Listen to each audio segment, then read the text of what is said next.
23वां अध्याय वर्णन। आंवला तुलसी जान, पढ़ने सुनने से कमल हो जाता है कल्याण। राधे राधे, जय श्री कृष्णा। आज हम करेंगे कार्तिक माहात्म्य का 23वां अध्याय। आगे वाला अध्याय सुन लिया होगा। अब इस अध्याय को सुनने के लिए चैनल को सब्सक्राइब जरूर करना।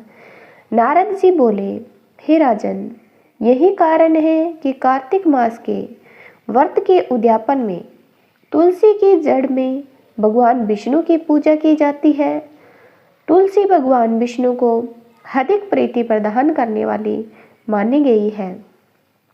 राजन, जिसके घर में तुलसी वन है वह घर तीर्थ स्वरूप है, वह यमराज के दूत नहीं आते। तुलसी का पौधा सदैव सभी पापों का नाश करने वाला, अभीष्ट कामनाओं को देने वाला है। जो श्रेष्ठ मनुष्य तुलसी का पौधा लगाते हैं वे यमराज को नहीं देखते। नर्मदा का दर्शन, गंगा का स्नान, तुलसी वन का सहस्रग, ये तीनों एक समान कही गई हैं। जो तुलसी की मंजीरी से युक्त होकर प्राण त्याग करता है वह सैकड़ों पापों से युक्त ही क्यों न हो, यमराज उसकी ओर नहीं देख सकते।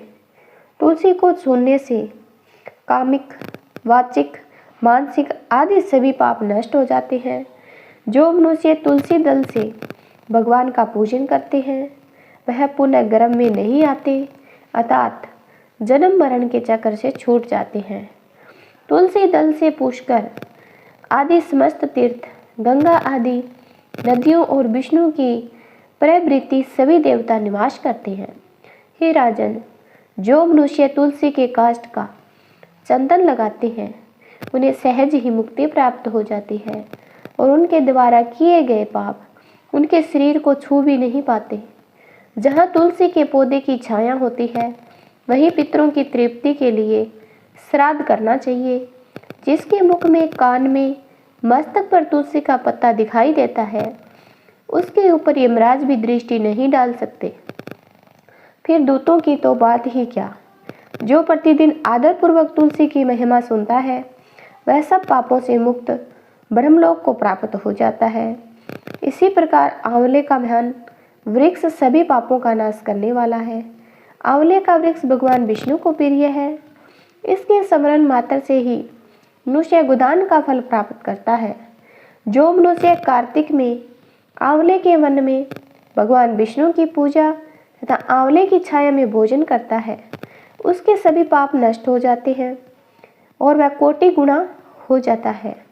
जो मनुष्य आंवले की छाया के नीचे कार्तिक में ब्राह्मण दंपति को एक बार भी भोजन देकर समय भोजन करता है वह अन्न दोष से मुक्त हो जाता है।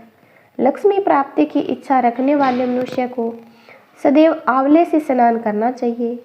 नवमी, अमावस्या, सप्तमी, संक्रांति, रविवार, चंद्र ग्रहण तथा सूर्य ग्रहण के दिन आंवले से स्नान नहीं करना चाहिए।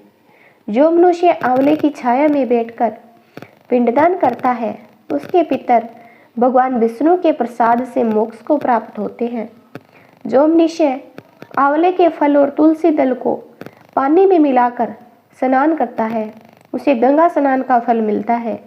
जो मनुष्य आंवले के पत्तों और फलों से देवताओं का पूजन करता है उसे स्वर्ण मणि और मोतियों के द्वारा पूजन का फल प्राप्त होता है। कार्तिक मास में जब सूर्य तुला राशि में होता है तब सभी तीर्थ, ऋषि, देवता, सभी यज्ञ आंवले के वृक्ष में वास करते हैं। जो मनुष्य द्वादशी तिथि को तुलसी दस और कार्तिक में आंवले की छाया में बैठकर भोजन करता है उसके 1 वर्ष तक अन्न सहस्रग से उत्पन्न हुए पापों का नाश हो जाता है।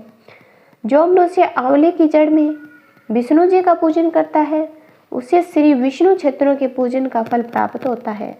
आंवले और तुलसी की महत्ता का वर्णन करने में श्री ब्रह्मा जी भी समर्थ नहीं है। इसलिए दात्री और तुलसी जी की जन्म कथा सुनने से मनुष्य अपने वंश सहित भक्ति को पाता है। इसी प्रकार से हमारा ये 23वां अध्याय समाप्त होता है। आगे का अध्याय सुनने के लिए हमारे चैनल को सब्सक्राइब करना और कमेंट करना।